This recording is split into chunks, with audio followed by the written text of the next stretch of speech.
నమస్తే SR7 TV news కి స్వాగతం. వైఎస్ఆర్ 77వ జయంతి ఘనంగా నిర్వహణ. అన్నదానంతో సేవా స్ఫూర్తిని చాటిన వైఎస్ఆర్ కాంగ్రెస్ పార్టీ నాయకులు.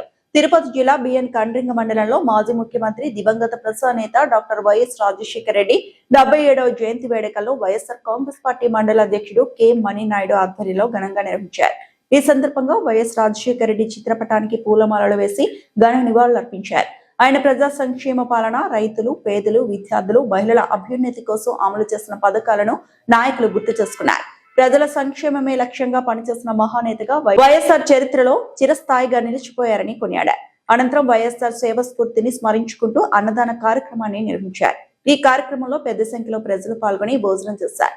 పేద ప్రజలకు సేవ చేయటమే వైఎస్ఆర్ కు నిజమైన నివాళి అని నాయకులు పేర్కొన్నారు. మండల అధ్యక్షుడు కె మణినాయుడు మాట్లాడుతూ వైఎస్ రాజశేఖర రెడ్డి ఆశయాలను ముందుకు తీసుకువెళ్లడం ప్రతి కార్యకర్త బాధ్యత అని అన్నారు. ఆయన చూపిన సంక్షేమ మార్గంలో నడుస్తూ ప్రజలకు మరింత సేవ చేయాలని పిలుపునిచ్చారు. ఈ కార్యక్రమంలో పార్టీ జొన్నలగడ్డ గోపాల్ రెడ్డి, ఉగుముడి గురునాథం, ఎంపీటీసీ బాపిరెడ్డి, నాయకులు, కార్యకర్తలు, అభిమానులు, గ్రామ పెద్దలు, ప్రజలు పెద్ద సంఖ్యలో పాల్గొని వైఎస్ రాజశేఖర రెడ్డికి ఘన నివాళులర్పించారు. అన్నదాన కార్యక్రమం విజయవంతంగా నిర్వహించి ఆయన సేవాతత్వాన్ని మరోసారి గుర్తు చేసుకున్నారు. Reporting by SR7 TV news channel reporter B Ramachandraiah.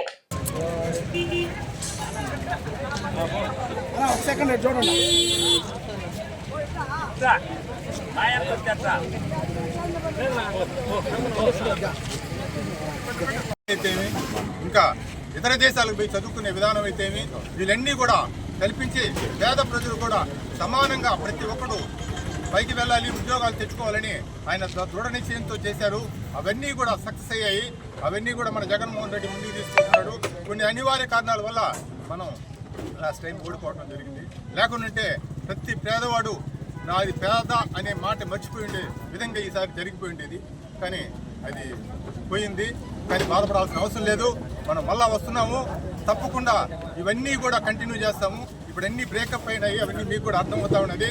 ముఖ్యంగా ఈరోజు మన మండల స్థాయిలో మన మండలం వరకే చూసుకుంటే శ్రీ సిటీ ఈ సెజ్ అనే విధానాన్ని తెచ్చిందే రాజశేఖర రెడ్డి గారు. తెచ్చి ఆయన ఇన్ని కంపెనీలు పెట్టిన వల్ల ప్రతి కుటుంబంలో 2-3 ఉద్యోగానికి పోతున్నారు. ఇంతకుముందు అది లేదు. 5,000 కావాలంటే అప్పుకు పోవాలి. అప్పు తెచ్చుకుంటే 5కి 5,000 అయిపోయింది. వాళ్ళు ఎప్పటికీ అదే బతుకుతున్నారు. ఈరోజు ప్రతి పేదవాడి 10,000 రూపాయలు, 20,000 రూపాయల నుంచి వాళ్ళ ఇంటికి ప్రతి నెల వచ్చే విధంగా ఉద్యోగానికి వెళ్తున్న, చదువు ఉన్నా లేకపోయినా ఏదో ఒక ఉద్యోగానికి కంపెనీలకు వెళ్తున్నారు. ఇవన్నిటికి కూడా ఆయన ఆదర్శం. ఆయన చేసిన ప్రతిఫలాలే ఇవన్నీ మనం అనుభవిస్తున్నాం. కాబట్టి ఆయన ఎప్పటికీ మనం మర్చిపోయేదానికి లేదు.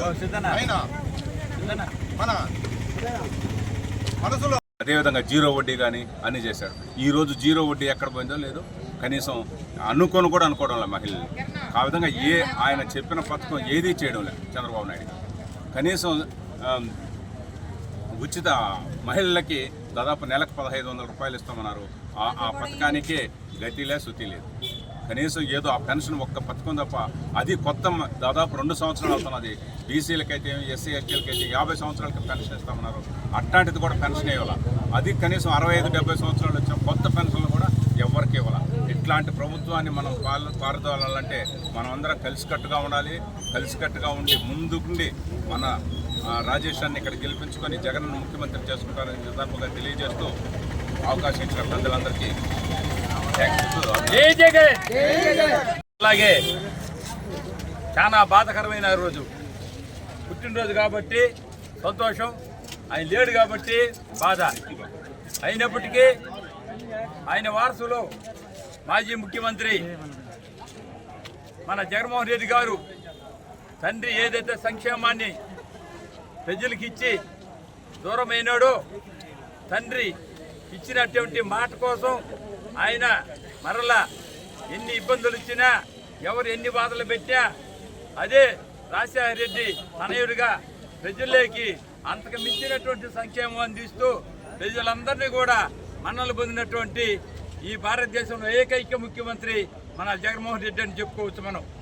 అలాగే రాజశేఖర రెడ్డి గురించి చెప్పాలంటే ఇక్కడ ఉన్నోళ్ళు అది ఏ కులమైనా, ఏ మతమైనా ఈరోజు కాస్త పక్కా గృహాల్లో నివసిస్తున్నారంటే అది ఒక్క రాజశేఖర రెడ్డి